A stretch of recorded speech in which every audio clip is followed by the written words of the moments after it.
Hello കൂട്ടുകാരെ, മഴത്തോരു മുംബൈ സീരിയലിന്റെ ഇനി വരാൻ പോകുന്ന കഥയെ പറ്റിയാണ് കേട്ടോ പറയുന്നത്. കടപ്പാട്ടൂർ വീട്ടിൽ നിന്നും അലീന പോയതോടെ അവൾ കുട്ടികൾക്കിടയിൽ ഉണ്ടാക്കിക്കൊണ്ടുവന്ന ഡിസിപ്ലിൻ എല്ലാം വൈജയന്തി തകർത്തു. അമ്മയോട് തർക്കിക്കാനോ കുസ്തി പിടിക്കാനോ പോകരുതെന്ന് അലീന പറഞ്ഞിട്ടുണ്ട്. അതുകൊണ്ട് തന്നെ കുട്ടികളെല്ലാം അവരുടേതായ കാര്യങ്ങൾ നോക്കി മുമ്പോട്ട് പോവുകയാണ്. ബാലചന്ദ്രൻ പോലും വൈജയന്തിയുമായി പ്രശ്നങ്ങൾ ഉണ്ടാക്കാതെ എല്ലാത്തിൽ നിന്നും ഒഴിഞ്ഞു മാറി നിൽക്കുകയാണ്. അതിന് ഒറ്റ കാരണമേ ഉള്ളൂ, അത് അലീനയാണ്. എങ്കിലും ചില സമയങ്ങളിലെല്ലാം ബബിതയും വൈജയന്തിയും കൊമ്പ് കോർക്കാറുണ്ട്. അങ്ങനെ ഇരിക്കെ ഒരു ദിവസം വൈജയന്തി ബബിതയുടെ മുറിയിലേക്ക് വരുന്നുണ്ട്. ബബിതയാണെങ്കിൽ ഏതോ ആലോചനയിൽ മുഴുകിയിരിക്കുകയാണ്. മെശപ്പുറത്ത് പുസ്തകം തുറന്നു വെച്ചിട്ടുണ്ട്. പക്ഷേ അവളുടെ ചിന്തകളെല്ലാം മറ്റെവിടെയോ ആണ്. പെട്ടെന്ന് വൈജയന്തി ചോദിക്കുന്നുണ്ട്, ബബിതേ, നീ പഠിക്കാണോ അതോ സ്വപ്നം കാണുകയാണോ? ഞാൻ കുറേ നേരമായി നോക്കുന്നു, നീ പുസ്തകത്തിലോട്ട് നോക്കുന്ന പോലുമില്ല. പിന്നെ ആരെ കാണിക്കാനാ ഈ പുസ്തകം തുറന്നു വെച്ചിരിക്കുന്നേ? അപ്പോൾ ബബിത പറയുന്നുണ്ട്, അങ്ങനെ ടിക്കറ്റൊന്നും വെച്ചിട്ടില്ല, ആർക്ക് വേണമെങ്കിലും വന്ന് കാണാം. മര്യാദയ്ക്ക് സംസാരിച്ച് പഠിക്കടിയാതെ. എന്ത് പറഞ്ഞാലും ഒരു തർക്കുത്തരം. എവിടെ നിന്ന് പഠിച്ചു നീ ഇതെല്ലാം? വേറെ എവിടെ നിന്ന് പഠിക്കാനാ, ഇവിടം തന്നെ. അതിൻ്റെ യൂണിവേഴ്സിറ്റി ആണല്ലോ അത്. അമ്മ അതിൻ്റെ വൈസ് ചാൻസലറും. മതി മതി, എഴുന്നേറ്റ് വാ, കിച്ചണിൽ വന്നെന്നെ സഹായിക്കാൻ നോക്ക്. 3 നേരം ഉരുട്ടി വിഴുങ്ങണ്ടേ കൃത്യസമയത്ത് തന്നെ? ഞാൻ ഉരുട്ടാതെ വിഴുങ്ങിക്കോളാം. കൃത്യസമയത്ത് വേണമെന്ന് ഒരു നിർബന്ധവുമില്ല. 5-10 മിനിറ്റ് അങ്ങോട്ടും ഇങ്ങോട്ടും മാറിക്കോട്ടെ. ബബിതേ, നിന്നോടാ പറഞ്ഞത് എഴുന്നേറ്റ് വരാൻ. എന്നെക്കൊണ്ട് കൂടുതലൊന്നും പറയിക്കല്ലേ. 100 കൂട്ടം പണി കിടപ്പുണ്ട്. എനിക്ക് വയ്യ എല്ലാം കൂടി ഒറ്റയ്ക്ക് ചെയ്യാൻ.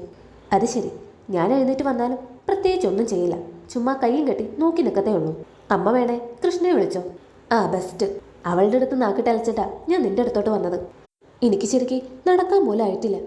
മര്യാദയ്ക്ക് റെസ്റ്റ് എടുക്കേണ്ട സമയത്താ ഞാൻ ഈ വീട്ടിലെ സകല പണികളും എടുത്തുകൊണ്ട് നടക്കുന്നത്. അത് കണ്ടിട്ടെങ്കിലും നിങ്ങളുടെ മനസ്സൊന്നും അലിയുന്നില്ലല്ലോ. അമ്മ എന്നാത്തിനാ ഞങ്ങളോട് തുള്ളുന്നേ? ഇതെല്ലാം അമ്മ വരുത്തി വെച്ചത് തന്നെയല്ലേ? ഇത് കേട്ട് വൈജയന്തിക്ക് ദേഷ്യം വരാൻ തുടങ്ങിട്ടോ. നീയൊക്കെ എൻ്റെ വയറ്റിൽ തന്നെ ജനിച്ചതാണോടി? പെട്ട തള്ളയാണെന്നുള്ള വിചാരം വേണ്ടേ? ഒരു അന്യ സ്ത്രീയോട് കാണിക്കുന്ന മനുഷ്യത്തെങ്കിലും ഉണ്ടോടി നിനക്കൊക്കെ എന്നോട്? വൈജയന്തി എന്തെന്നില്ലാത്ത കോപത്തോടെ ബബിതയോട് തട്ടി കയറുകയാണ്. കുറച്ച് കഴിഞ്ഞപ്പോഴേക്കും ബബിതയ്ക്കും ദേഷ്യം വരാൻ. അവൾ കസേരയിൽ നിന്നും ചാടി എഴുന്നേറ്റു. അതെ, ഈ മനുഷ്യത്വം എന്ന് പറയുന്നത് മാർക്കറ്റിൽ വാങ്ങിക്കാൻ കിട്ടുന്ന സാധനമൊന്നല്ല.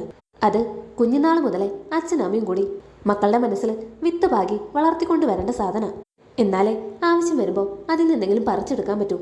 അപ്പോൾ വൈജയന്തി പറയുന്നുണ്ട്, അല്ലേലും നിന്നോടൊന്നും തർക്കിച്ചിട്ട് യാതൊരു കാര്യമില്ലെന്ന് എനിക്കറിയാം.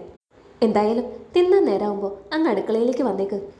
അമ്മിക്കല്ല് പുഴുങ്ങി വെച്ചിട്ടുണ്ട് ഞാൻ, എല്ലാവർക്കും കൂടി ഉരുട്ടി വീഴുങ്ങാൻ. അതും പറഞ്ഞ് വൈജയന്തി തിരിഞ്ഞു നടന്നു. വീടാണെങ്കിൽ ആകെ അലങ്കോലപ്പെട്ട് കിടക്കുക. 2 ദിവസത്തെ അവധി ചോദിച്ചു പോയ ഹോം നേഴ്സും 3 ദിവസമായിട്ടും തിരിച്ചു വന്നിട്ടില്ല. അതിനാൽ വീട്ടിലെ എല്ലാ ജോലികളും വൈജയന്തി തനിയാണ് ചെയ്യുന്നത്. ഇന്നലെ കൃഷ്ണജിയോട് മുറ്റം തൂക്കാൻ പറഞ്ഞപ്പോൾ അവൾ തൂത്തില്ല.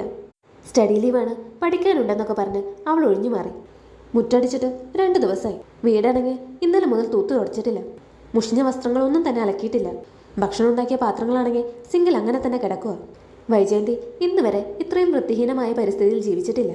മക്കളോട് 3 പേരോടും സഹായം അഭ്യർത്ഥിച്ചെങ്കിലും ആരും തന്നെ വൈജയന്തിയെ സഹായിക്കാൻ മുന്നോട്ട് വന്നില്ല. പക്ഷേ തോറ്റു കൊടുക്കാൻ വൈജയന്തിയും തയ്യാറല്ല. ഉച്ചയൂണിൻ്റെ സമയമായപ്പോഴേക്കും വൈജയന്തി ചോറും കറികളും ഉണ്ടാക്കി. രോഹിത്തിനെ വിട്ട് ഹോട്ടലിൽ നിന്ന് മീൻകറിയും വാങ്ങിച്ചു. ഊണ് വിളമ്പിക്കൊണ്ടിരിക്കെ വൈജയന്തി ആരോടൊന്നില്ലാതെ പറയുകയാണ്, ഇന്നും കൂടി ഞാൻ ഇങ്ങനെ വെച്ച് തരും.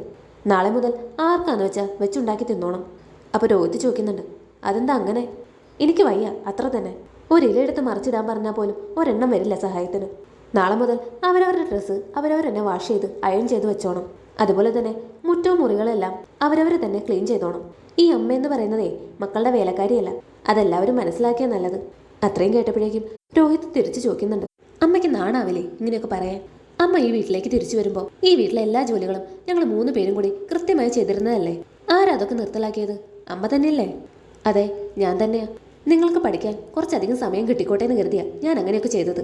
മാത്രമല്ല ഇവിടെ സഹായത്തിന് ഒരു ജോലിക്കാരി ഉണ്ടായിരുന്നല്ലോ. ഉടനെ മുഖത്തടിച്ചോണം ബബിത പറയുകയാണ്, അമ്മ ആരെ ബോധിപ്പിക്കാനാ ഈ കള്ളത്തരൊക്കെ പറയുന്നേ? അലീല ചേച്ചിയോടുള്ള ദേഷ്യം തീർക്കാൻ വേണ്ടിയാ അമ്മ അങ്ങനെയൊക്കെ ചെയ്തതെന്ന് ഞാൻ കപ്പഴേ മനസ്സിലായതാ.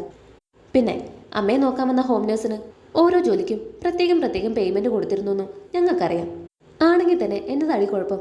ഒരു തവണ ജോലി ചെയ്യേണ്ടെന്ന് പറഞ്ഞാൽ അതൊരിക്കലും ചെയ്യേണ്ടെന്നല്ല അർത്ഥം. അപ്പം ബബിത പറയുന്നുണ്ട്, അമ്മ ഞങ്ങളുടെ ടൈം ടേബിൾ എല്ലാം തകർത്തു. ഞങ്ങൾക്കൊരു യൂണിറ്റ് ഉണ്ടായിരുന്നു, അതമ്മ വന്ന പാടെ തന്നെ തകർത്ത് കളഞ്ഞു. സ്വന്തം അമ്മയെ കൂട്ടാതെ ഒരു യൂണിറ്റും ഈ വീട്ടിൽ ആർക്കും വേണ്ട. വൈജയന്തി അല്പം ദേഷ്യത്തോടെയാണ് ഇത് പറഞ്ഞത്. 2 ദിവസം കൂടി ഞാൻ നോക്കും അവൾ വരുമോ ഇല്ലയോ എന്ന്. അത് കഴിഞ്ഞാൽ വേറെ ജോലിക്കാരിയെ വെക്കും ഞാൻ. അല്ലേലും നിന്നെയൊന്നും പ്രതീക്ഷിച്ചിട്ടല്ല ഈ വൈജയന്തി ജീവിക്കാൻ തുടങ്ങിയത്. അത്രയും പറഞ്ഞുകൊണ്ട് വൈജയന്തി ഊണുമേശയിലിരുന്ന് ഭക്ഷണം കഴിക്കാൻ തുടങ്ങി. അപ്പോൾ ബബിത രോഹിത്തിനോട് ചോദിക്കുന്നുണ്ട്. രോഹിയേട്ടാ, അല്ലനി ചേച്ചി ഇന്നലെ വിളിച്ചായിരുന്നോ? ഇല്ലല്ലോ, മിനിഞ്ഞാന്ന് വിളിച്ചിട്ടുണ്ടായിരുന്നു. എന്താ, നിന്നെ വിളിച്ചില്ലേ? വിളിച്ചിട്ടുണ്ടാവും, പക്ഷേ എൻ്റെ ഫോണിന് എന്തോ ഒരു കംപ്ലൈൻറ്റ്. ആര് വിളിച്ചാലും കിട്ടത്തില്ല. അതൊന്ന് റിപ്പയറിന് കൊടുക്കണം. നിനക്ക് അലീന ചേച്ചി വിളിക്കണമെന്നുണ്ടെങ്കിൽ എൻ്റെ ഫോണിൽ നിന്ന് വിളിച്ചൂടെ? അത്രയും നേരം മിണ്ടാതിരുന്ന വൈജയന്തി പെട്ടെന്ന് പൊട്ടിത്തെറിച്ചതുപോലെ പറയുന്നുണ്ട്. നിങ്ങൾക്കാർക്കും വേറെ ഒന്നും പറയാനില്ല ഇവിടെ. അവളുടെ പേര് പോലെ ഈ വീട്ടിൽ ഉച്ചരിക്കരുതെന്ന് ഞാൻ നിങ്ങളോട് കഴിഞ്ഞ ദിവസമേ പറഞ്ഞതാ. അത്രയും പറഞ്ഞുകൊണ്ട് വൈജയന്തി വീണ്ടും കഴിക്കാനിരുന്നു. പെട്ടെന്ന് തന്നെ ലാൻഡ് ഫോൺ റിങ് ചെയ്യാൻ തുടങ്ങി. വൈജയന്തിയാണ് ഫോൺ അറ്റൻഡ് ചെയ്തത്. പെട്ടെന്ന് തന്നെ തിരിച്ചു വരികയും ചെയ്തു. അപ്പോൾ കൃഷ്ണമോള് ചോദിക്കുന്നുണ്ട്, ആരായിരുന്നു അമ്മേ? ഓ അത് റോങ് നമ്പറാ. വീണ്ടും ഫോൺ റിങ് ചെയ്യാൻ തുടങ്ങി. ഇക്കുറിയും വൈജയന്തി തന്നെയാണ് പോയി ഫോൺ എടുത്തത്. എന്നിട്ട് ദേഷ്യത്തോടെ പറയുകയാണ്, റോങ് നമ്പർ ആണെന്ന് പറഞ്ഞത് കേട്ടില്ലേ? ഫോൺ കട്ട് ചെയ്ത് അവർ ഊണുമേശക്കരികിലെത്തിയതും വീണ്ടും ഫോൺ റിങ് ചെയ്യാൻ തുടങ്ങി. അപ്പോൾ ബബിത പറഞ്ഞു, അമ്മ ഇവിടെ ഇരുന്നോ, ഫോൺ ഞാൻ എടുക്കാം. വേണ്ട, ഞാൻ തന്നെ എടുക്കാം. അതും പറഞ്ഞ് വൈജയന്തി ഫോൺ എടുക്കാൻ പോയി. വൈജയന്തിക്ക് തൊട്ടു പിന്നാലെ ബബിതയും ചെന്നു. വൈജയന്തി സംസാരിക്കുന്നത് ബബിത ശ്രദ്ധിച്ച് കേൾക്കുന്നുണ്ടായിരുന്നു. ഇവിടെ ആരുമില്ല, എല്ലാവരും പുറത്തേക്ക് പോയി. ഇപ്പം ഞാൻ മാത്രമേ ഉള്ളൂ. ഓക്കെ. ഇത്രയും പറഞ്ഞുകൊണ്ട് വീണ്ടും വൈജയന്തി ഫോൺ കട്ട് ചെയ്തു. അപ്പോൾ ബബിത ചോദിക്കുന്നുണ്ട്, ആരായിരുന്നമ്മേ? ഓ അത് ബാലേന്ദ്രൻ്റെ ഫ്രണ്ടാ. ബാലേന്ദ്രൻ ഇല്ലേന്ന് ചോദിച്ചു. ഞാൻ പുറത്ത് പോയെന്ന് പറഞ്ഞു. അപ്പോൾ ബബിത ചോദിക്കുന്നുണ്ട്, അമ്മ മാത്രമേ ഉള്ളൂ എന്ന് പറയുന്നുണ്ടായിരുന്നല്ലോ. അപ്പം അത് അച്ഛൻ്റെ മാത്രം ഫ്രണ്ടായിരിക്കില്ല, ഞങ്ങളെയും കൂടി അറിയുന്ന ആളായിരിക്കും. ഇത് കേട്ടതും വൈജയന്തി പറയുന്നുണ്ട്, നിനക്ക് എന്താ പെണ്ണെ, എന്തൊക്കെ അറിയണം? ചെന്നിരുന്ന് ഭക്ഷണം കഴിക്കാൻ നോക്ക്. ബബിത പെട്ടെന്ന് ചെന്ന് ഫോണിൻ്റെ കോളർ ഐ ഡി നോക്കി. അമ്മ എന്നാത്തിനാ കള്ളത്തരം പറയുന്നേ? അലീന ചേച്ചിയല്ലേ വിളിച്ചത്? അപ്പം ദേഷ്യത്തോടെ വൈജയന്തി പറയുന്നുണ്ട്, ആണെങ്കിൽ തന്നെ നിനക്കെന്താ? കണ്ട വേലക്കാരികളൊക്കെ വിളിച്ച് ക്ഷേമം അന്വേഷിക്കാൻ വേണ്ടിയല്ല ഇവിടെ ഫോൺ വാങ്ങിച്ചു വെച്ചിരിക്കുന്നത്. അപ്പോൾ ബബിത ചോദിക്കുന്നുണ്ട്, അമ്മയ്ക്ക് ഇങ്ങനെ കള്ളം പറഞ്ഞിട്ട് എന്ത് സുഖമാണ് കിട്ടുന്നേ? എനിക്കറിയാൻ മേലാഞ്ഞിട്ട് ചോദിക്കുക. ഒരു വലിയ വഴക്കിൻ്റെ മുന്നോടിയാണ് അതെന്ന് രോഹിത്തിന് മനസ്സിലായി. അപ്പോൾ വൈജയന്തി പറയുന്നുണ്ട്, ഞാൻ അങ്ങനെ പലതും പറയും. എൻ്റെ മക്കള് ഞാൻ പറയുന്നത് അനുസരിച്ചാൽ മതി. ബബിതയാണെങ്കിൽ ഒട്ടും വിട്ടുകൊടുക്കാൻ ഭാവിച്ചിട്ടില്ല. അല്ല, അലീന ചേച്ചി ആരെയും അന്വേഷിച്ചത്? അപ്പോൾ വൈജയന്തി പറയുന്നുണ്ട്, നിന്നെ തന്നെയാടി. എനിക്ക് മനസ്സിലായിരുന്നു ഫോൺ തരാൻ. അങ്ങനെ എൻ്റെ ഫോണിലേക്ക് ഒരുത്തിയും വിളിച്ച് സൊള്ളണ്ട. ബബിതയ്ക്ക് എന്തെന്നില്ലാത്ത ദേഷ്യം വന്നു. ഇത് എൻ്റെ അച്ഛൻ കാശ് കൊടുത്ത് വാങ്ങിച്ച ഫോണാണ്. അതും പറഞ്ഞുകൊണ്ട് ബബിത ഇൻകമിങ് കോൾ നോക്കി ഡയൽ ചെയ്യാൻ തുടങ്ങി. ഉടനെ വൈജയന്തി പറയുന്നുണ്ട്, ബബിത ഫോൺ അവിടെ വെക്കി. നിന്നോടാ പറഞ്ഞത് അതവിടെ വയ്ക്കാൻ. വൈജയന്തി പറയുന്നത് ഗൗനിക്കാതെ ബബിത നമ്പർ ഡയൽ ചെയ്തുകൊണ്ടിരിക്കുകയാണ്. പെട്ടെന്ന് വൈജയന്തി ബബിതയുടെ കയ്യിൽ നിന്നും റിസീവർ തട്ടിപ്പറിച്ചു വാങ്ങി ഫോൺ കട്ട് ചെയ്തു. അതോടെ ബബിതയുടെ അരിച്ചം ഇരട്ടിയായി. അവൾ ഫോണിൻ്റെ റിസീവർ എടുത്ത് മേശയിൽ ആഞ്ഞടിച്ചു. പൊട്ടിയില്ലാന്ന് കണ്ടപ്പോൾ നിലത്തേക്ക് ആഞ്ഞെറിഞ്ഞു. റിസീവർ പല കഷ്ണങ്ങളായി തറയിൽ ചിന്നിച്ചിതറി. ആ നിമിഷം തന്നെ വൈജയന്തി ബബിതയുടെ കവിളത്ത് ആഞ്ഞടിച്ചു. ബബിത ഉടനെ ഫോണിൻ്റെ ടേബിൾ സെറ്റ് അടക്കം നിലത്തെറിഞ്ഞുകൊണ്ട് പറയുകയാണ്, ആരെയും വിളിക്കാൻ പറ്റില്ലെങ്കിൽ പിന്നെ എന്നാത്തിനാ ഈ കുന്ത അവിടെ വെച്ചിരിക്കുന്നത്? വേണ്ട, ഇനി ഈ വീട്ടിൽ ഈ സാധനത്തിൻ്റെ ആവശ്യമില്ല. ഇത്രയും പറഞ്ഞുകൊണ്ട് അവൾ ആ ടേബിൾ സെറ്റ് വീണ്ടും എടുത്ത് നിലത്തേക്ക് ആഞ്ഞെറിഞ്ഞു. അത് ചിന്നി ചിതറുന്നതുവരെ അവൾ അത് തുടർന്നുകൊണ്ടേയിരുന്നു. ഒടുവിൽ വൈജയന്തിയുടെ അടുത്തോട്ട് നീങ്ങി നിന്നുകൊണ്ട് ബബിത പറയുകയാണ്, എന്താ ഇപ്പം അടിക്കുന്നില്ലേ? അടിക്കേ. അമ്മയോട് അടിക്കാനാ പറഞ്ഞത്. ബബിതയ്ക്ക് അവളുടെ ദേഷ്യം നിയന്ത്രിക്കാനാവുന്നില്ല. ആ സമയം പുറത്ത് കാറിൻ്റെ ഹോണടി കേട്ടു. അച്ഛൻ വന്നെന്ന് രോഹിത്തിന് മനസ്സിലായി. അവൻ വേഗം ബബിതയുടെ അടുത്തോട്ട് ചെന്നു. പിന്നാലെ കൃഷ്ണജിയും. രണ്ടുപേരും മാറി മാറി അവളെ ആശ്വസിപ്പിക്കാൻ നോക്കി. പക്ഷേ എന്തൊക്കെ പറഞ്ഞിട്ടും ബബിതയുടെ കലി അടങ്ങുന്നില്ല. ഈ സമയം ബാലചന്ദ്ര മേനോൻ അകത്തേക്ക് കയറി വരുന്നുണ്ട്. തറയിൽ ചിന്നി ചിതറി കിടക്കുന്ന ഫോൺ കണ്ട് അയാൾ പെട്ടെന്നൊന്ന് അമ്പരന്നു. ഉടനെ ബാലചന്ദ്രൻ ചോദിക്കുന്നുണ്ട്, എന്താ രോഹിത് ഇത്?